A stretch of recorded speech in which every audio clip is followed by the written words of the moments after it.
Queridos irmãos, bom dia, paz do Senhor Jesus Cristo.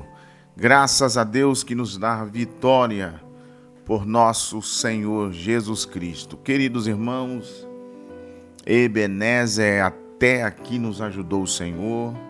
Vamos nos relacionar com Deus através do canal de oração diária. Hoje, com certeza, como ontem, o Senhor está sempre providenciando o maná, né?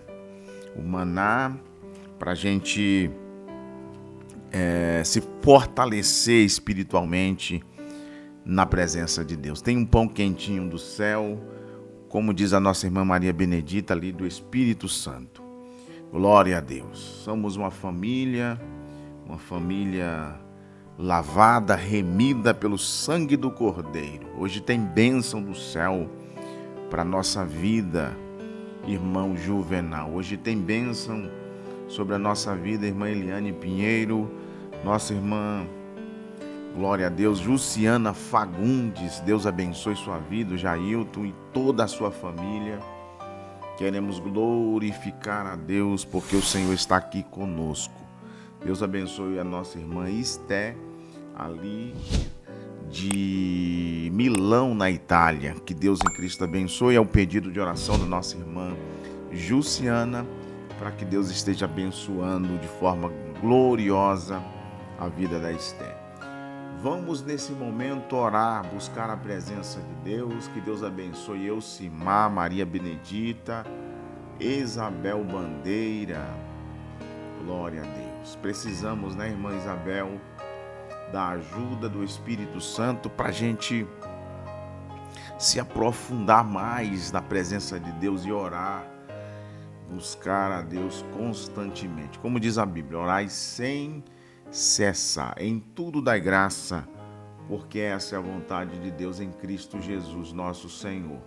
Deus abençoe Leonardo de Oliveira, Marilene de Souza, Lenildo Ramos, Anderson Rodrigues.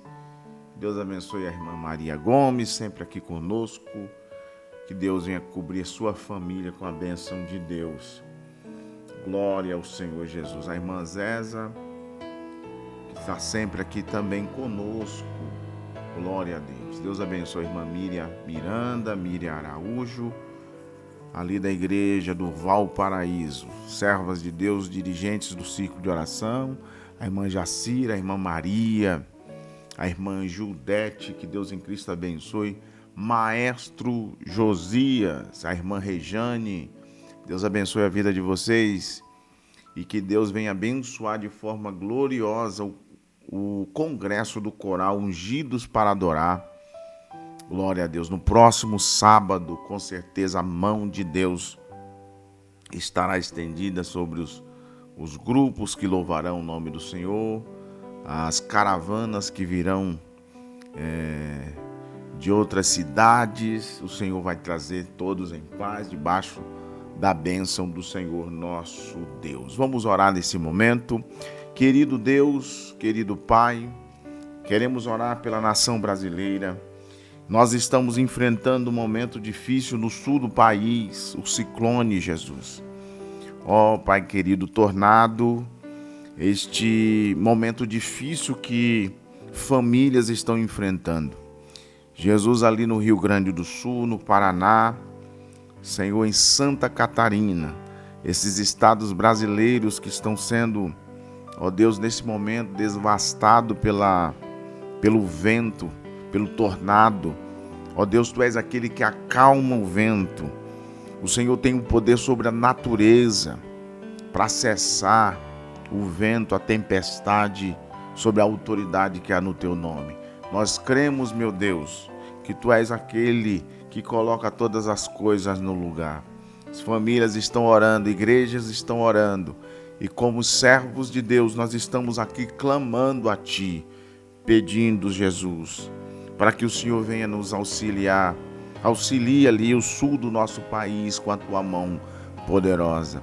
Oramos, meu Deus, pelos que estão desempregados, precisando de uma porta de emprego, Jesus. A porta que o Senhor abre, ninguém pode fechar. Senhor, existe também pessoas que estão enfermas, precisando, Deus, de um milagre.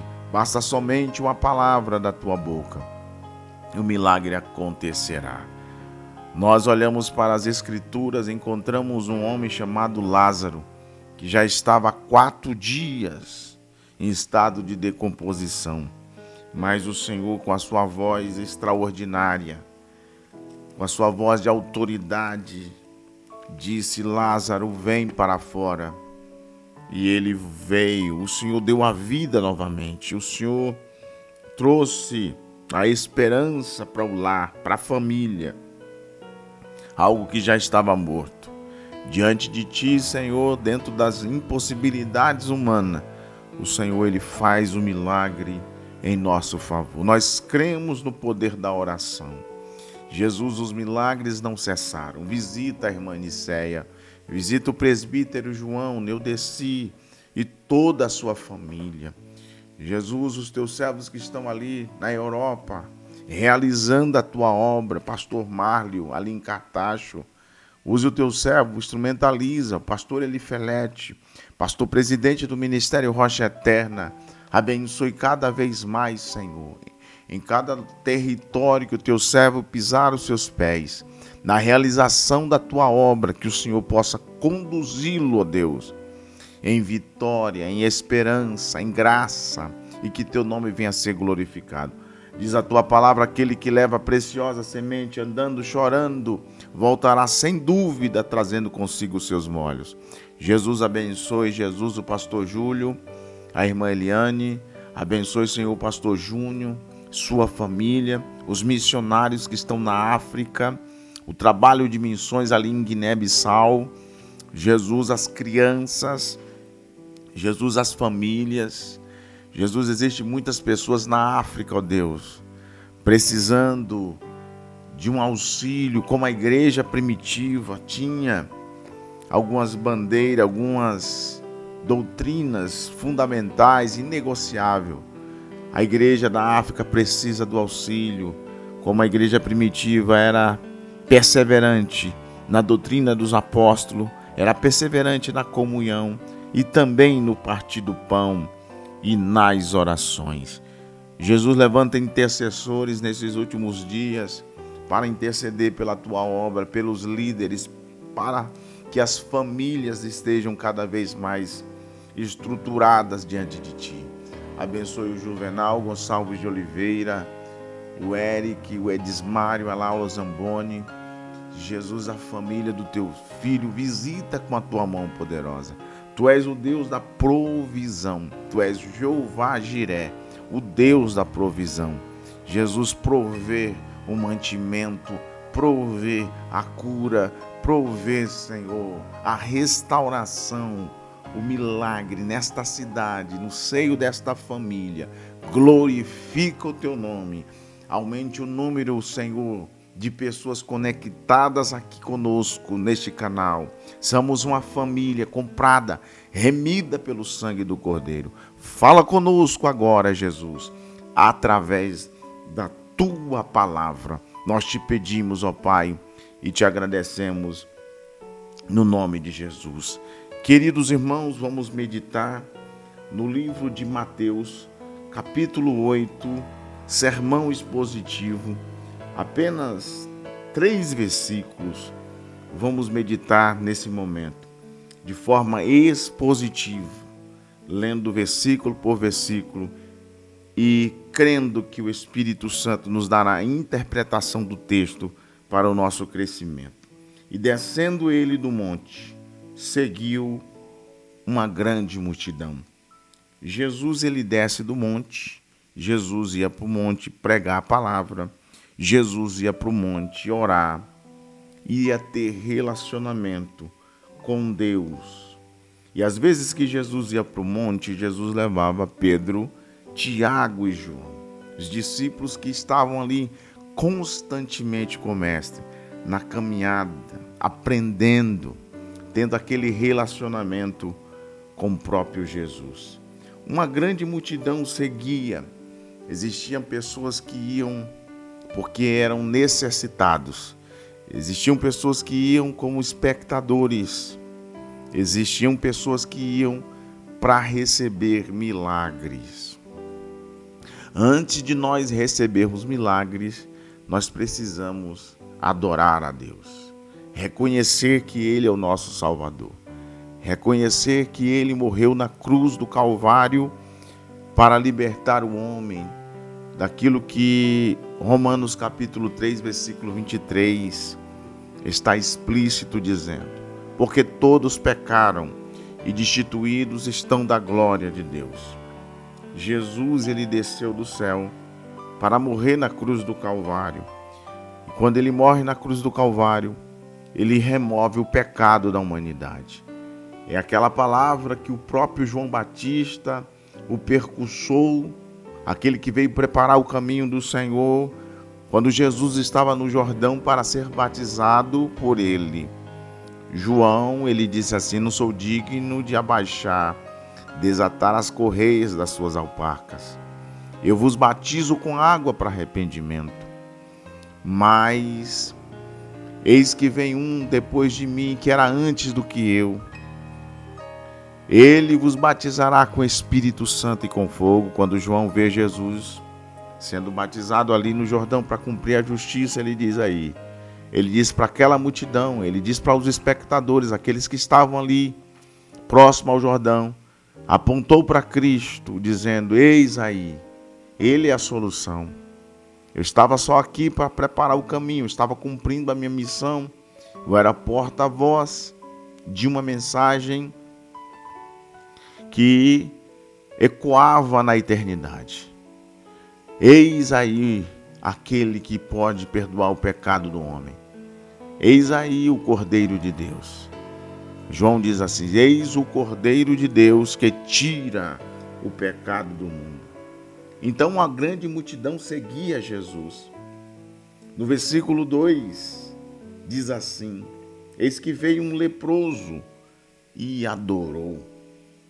Irmão, a lepra, principalmente nesta época, e dentro de uma simbologia bíblica, dentro de uma aplicação ali no Antigo Testamento, nós entendemos que a lepra simbolizava o pecado.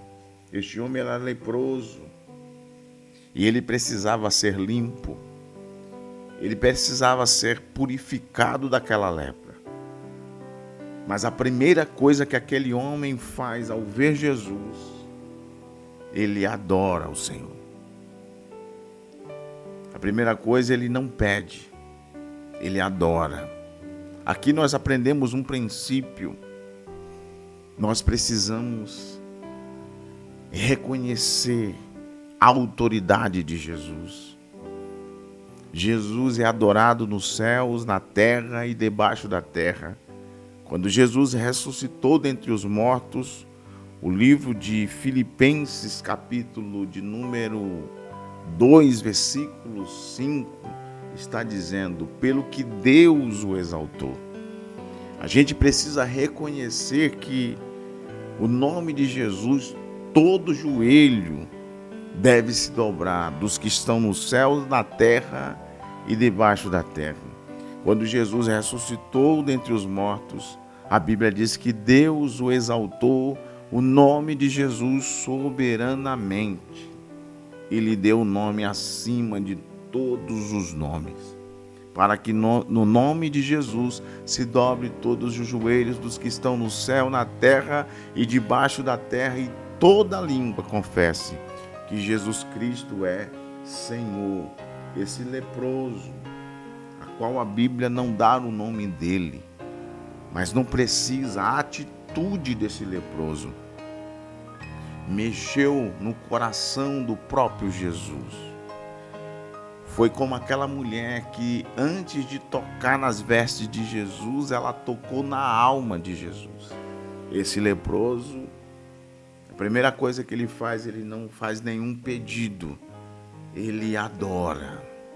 O que nós estamos fazendo?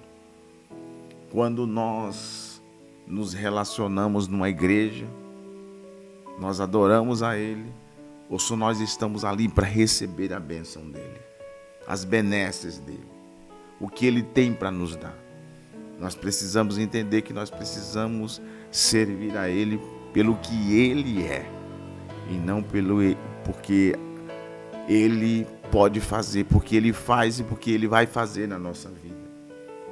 E a segunda coisa, ele diz assim, ó: Senhor, se Tu quiseres, pode me tornar-me limpo. Aqui eu vejo outro princípio, este homem fazendo um pedido dentro dos ensinamentos de Cristo, quando ele ensina sobre a oração modelo, a oração do Pai Nosso. Jesus diz assim: Pai nosso que estás no céu, santificado seja o teu nome, venha a nós o teu reino. Aqui está o princípio, que esse homem parece que ele aprendeu bem. Ele diz assim: se tu quiseres, é o mesmo que dizer, seja feito a tua vontade. Se tu quiseres, a vontade é tua. Tu tens o poder para dizer sim ou não. Está diante de ti a decisão de me curar ou não. Se tu não me curares, tu continua sendo Deus. Se a tua graça vier sobre mim, a tua graça me basta, como o Senhor falou para Paulo, e o meu poder aperfeiçoa na fraqueza. Esse homem diz assim: se tu quiseres, pode tornar-me limpo. Ele não exige. Ele coloca diante de Cristo a solução. Se ele quiser fazer, ele faz. Ele tem poder para fazer. E é assim que nós devemos orar. É assim que nós devemos pedir para o nosso Deus. Tu tem todo o poder para fazer. Todo o domínio, toda a glória, toda a honra. Tu és onipotente, onisciente. Tu és o Deus Todo-Poderoso. Mas se tu quiser fazer, o Senhor pode me tornar-me limpo. Jesus ouviu aquela palavra daquele homem e no versículo de número 3, Jesus diz assim, no versículo 2 ainda, Jesus diz assim: e estendendo a mão tocou dizendo, versículo 3, quero ser limpo. Irmãos, uma das coisas que Jesus mais quer fazer na nossa vida é mudança.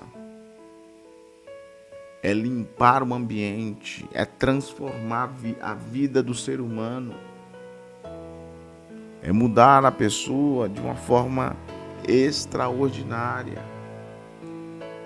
A Bíblia diz que ele estendeu a mão e tocou dizendo: eu quero fazer. Eu quero restaurar. Eu quero te curar. Eu quero perdoar o teu pecado. Eu quero mudar a tua história.